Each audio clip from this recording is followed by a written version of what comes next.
Salam sinema, sahabat sinemalogi. Apa kabar? Film Asih 2 adalah sequel dari film Asih yang rilis tahun 2018 dan bagian dari Danur Universe karya Risa Saraswati. Dan kali ini disutradarai oleh Rizal Mantovani. Awalnya nonton film ini karena penasaran dengan jambulnya Aryo Bayu. Nggak deh, bercanda. Jadi lebih tepatnya karena ada Marsha Timothy dan Aryo Bayu di film ini. Dan kebetulan juga baru rilis di layanan streaming Disney+. Bercerita tentang kelanjutan kisah Asih yang pertama, di mana teror Asih menyisakan tanda tanya atas hilangnya bayi yang bernama Amelia. Hingga 6 tahun kemudian, muncul sosok anak kecil tanpa nama, mengalami kecelakaan, ditabrak mobil, lari dari hutan dengan badan kumal kotor tak terawat. Dr. Sylvia tergerak hatinya untuk merawat anak tersebut. Diadopsi, dibawa pulang, dan diberi nama Ana. Namun ternyata yang ikut pulang bukan cuma Ana, tetapi sosok hantu Asih yang turut serta.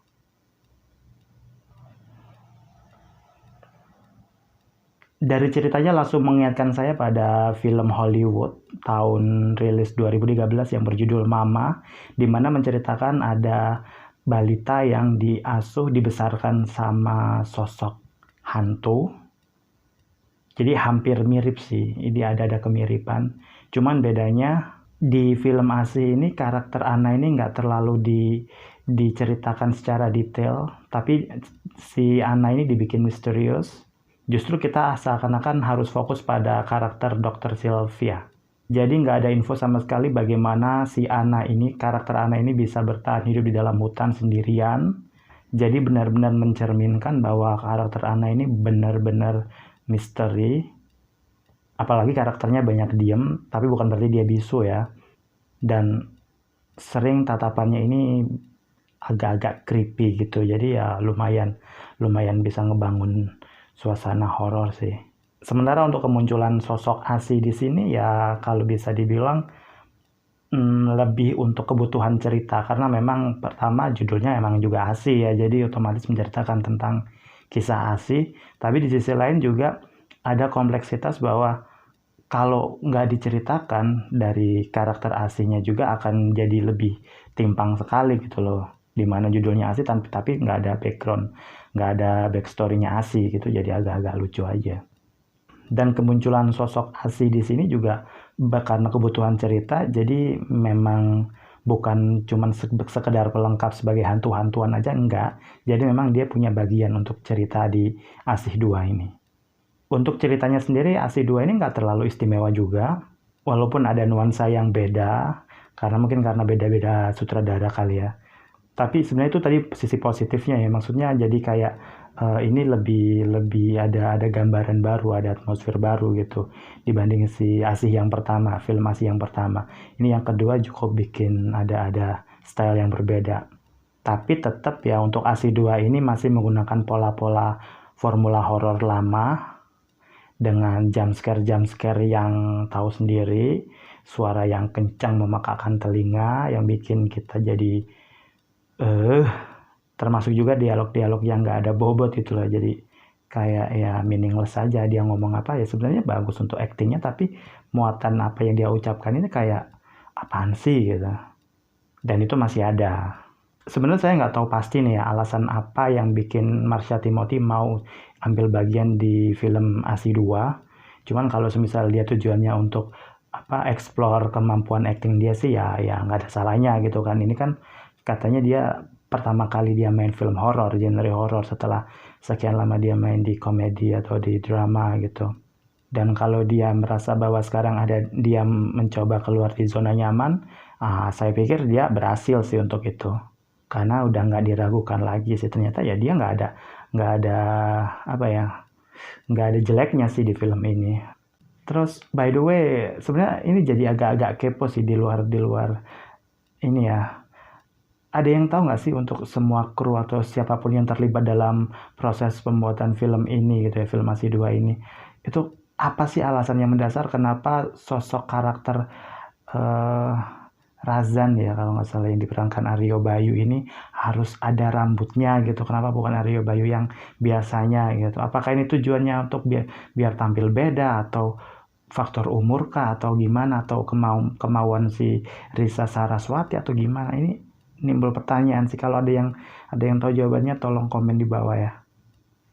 Untuk hantu asihnya sendiri, kayaknya Sharifah Danis ini lagi-lagi menunjukkan personanya gitu. Jadi ya dia sukses untuk menampilkan sosok hantu asih yang dimaui gitu ya. Karena kalau saya lihat juga nggak ada yang berlebihan untuk sosok hantu asih di film ini. Tapi yang jadi minusnya adalah jadi sedikit tanggung gitu kan ketika kisah asih ini dituturkan secara flashback gitu.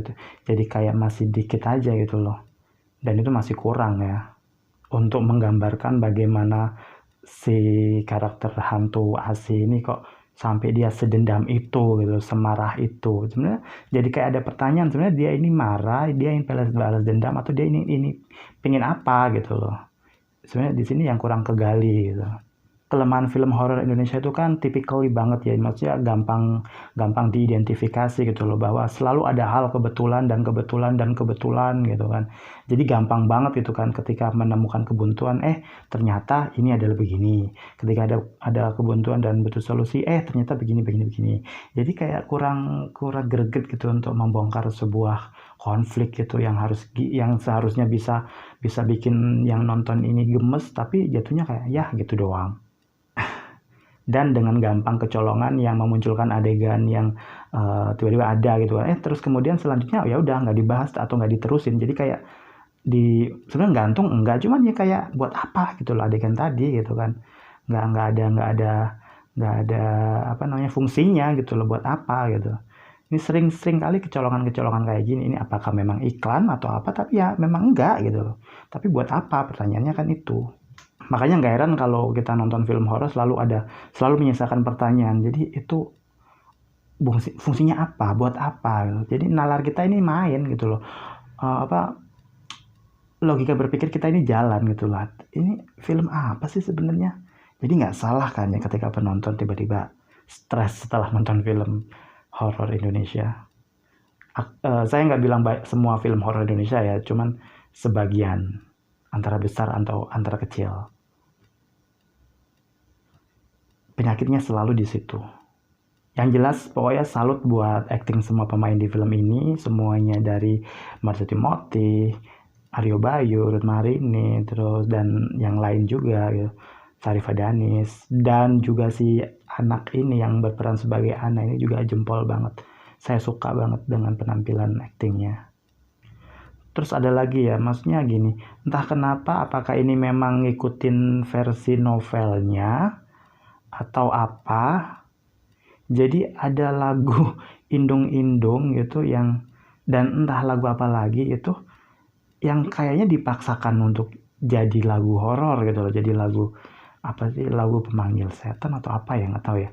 Maksudnya jadi kayak mikir aja, serius gitu loh, Indung-Indung bukannya lagu Qosidah ya, tapi jadi kayak kenapa nggak lagu ilir-ilir aja sekalian gitu kan. Tapi kalau Sunda aja lagu apa kek gitu loh, ini Indung-Indung dong. Nggak tahu deh, tapi nggak tahu juga sih kalau lagu Indung-Indung ternyata adalah lagu rakyat ya. Cuman yang saya tahu lagu Indung-Indung itu lagu-lagu Qosidah. Mak gue pernah nyanyi soalnya. Dikit-dikit nyanyi, dikit-dikit pokoknya aneh aja sih untuk kenapa harus lagu Indung-Indung gitu sih sebenarnya. Why? Itu misteri di film ini sih. Tapi ya whatever lah ya, kalau memang novelnya kayak gitu kan, katanya kan novelnya based on true story atau based on true event. Jadi ya udah kalau memang kayak gitu. Cuman jadi lucu aja sih Indung-Indung. Itulah. Tapi jujur sih ya, jadi film ini tuh better deh dari semua karya Rizal Mantovani yang sebelumnya. Film ASI 2 ini nggak ngerusak citra dari film ASI yang pertama itu. Ini yang bagusnya di situ. Malah bisa dibilang ya hampir sama lah.